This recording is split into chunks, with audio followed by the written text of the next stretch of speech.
And still on the developments in Niger, the decision to deploy a standby force to restore constitutional order in the country would make it the third time ECOWAS will be towing this line of action in recent years. This is coming at a time Niger's coup leaders announced a list of 21 people they say will become ministers in a new government. Siphon Essien reports. It's becoming even more gloomy for a country with nearly 25 million people as ECOWAS orders the activation and deployment of a standby force to restore constitutional order in Niger. The junta, in defiance of overtures by the regional bloc, announced a list of 21 people they say will become ministers in a new government. The order for the deployment of force does not foreclose political resolution of the impasse.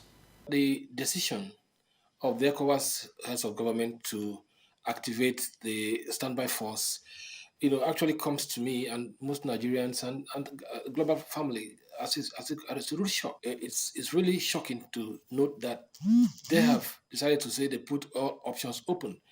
As far as I'm concerned, the option of military intervention should be on the table. The ECOWAS standby force has been deployed at least 2 times in recent years.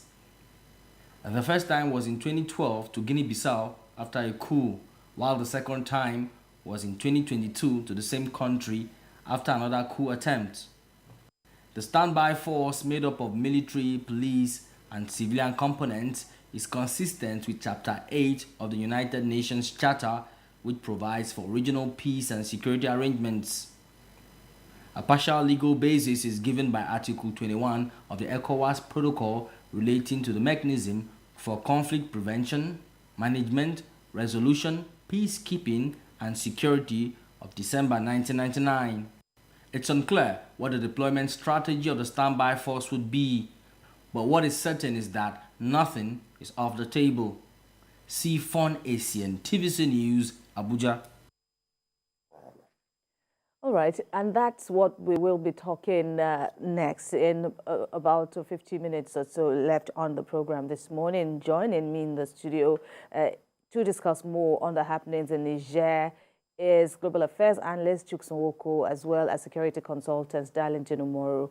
Gentlemen, you're welcome. It's good to see you again. Chuks Nwoko, it's good to see you again, Mr. Umoru. Let me begin with you. I know earlier in the week we spoke with Chuks, and there were interesting, insights from him. But, just to set things, in the right tone, with this latest line of action, by ECOWAS, what are your thoughts in this regard? Well, the action is in 2 parts.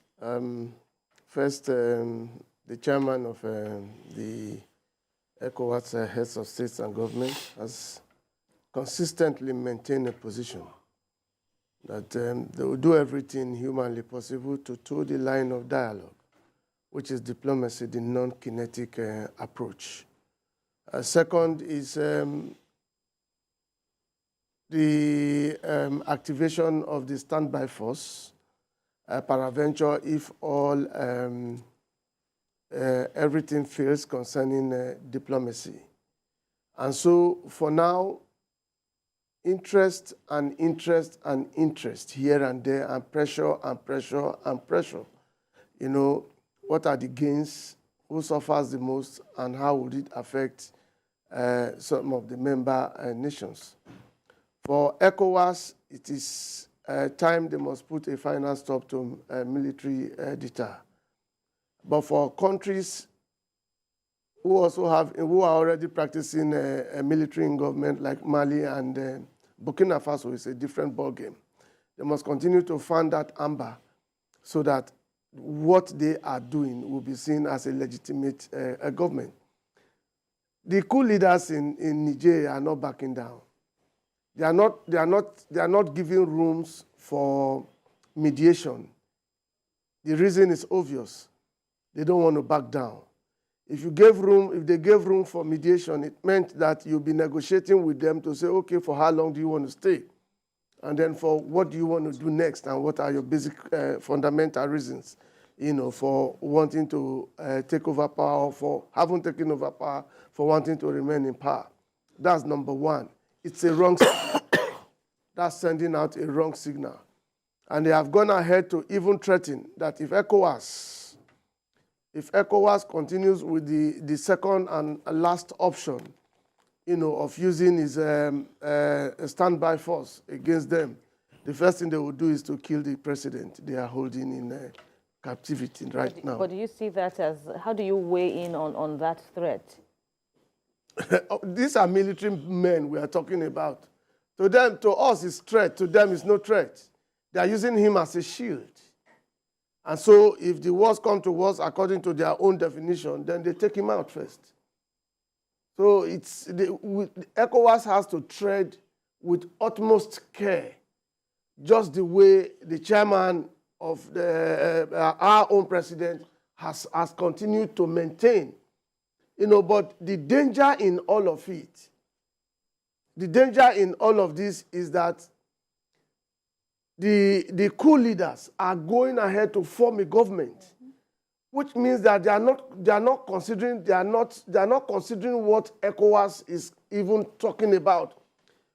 For every madman dancing in the market, there's somebody behind him who is drumming for him to dance. So this is about interest. And now the international committee is also involved, interest here and there, okay? And so at the end of the day, who becomes the loser? Is it the military? Is it the military or the people, the civilians of Niger? Apparently, the civilians will lose the most, because whichever way it goes, the military, they rule with the gun. And so some of them, these are people who have been trained to kill and be ready to be killed. And so I think that ECOWAS must tread with some measure of perhaps the line the chairman is towing. Because pressure is on our president now. Some are speaking to him to say, let's do it this way. Some are saying, let's do it that way. At the end of the day, ECOWAS may resolve to go into voting as to taking the final decision if diplomacy fails. Right now, for every war situation, what is most important is to adopt the use of the non-kinetic approach, which is what ECOWAS is attempting to make use of now. But the military leaders in Niger are calling the bluff.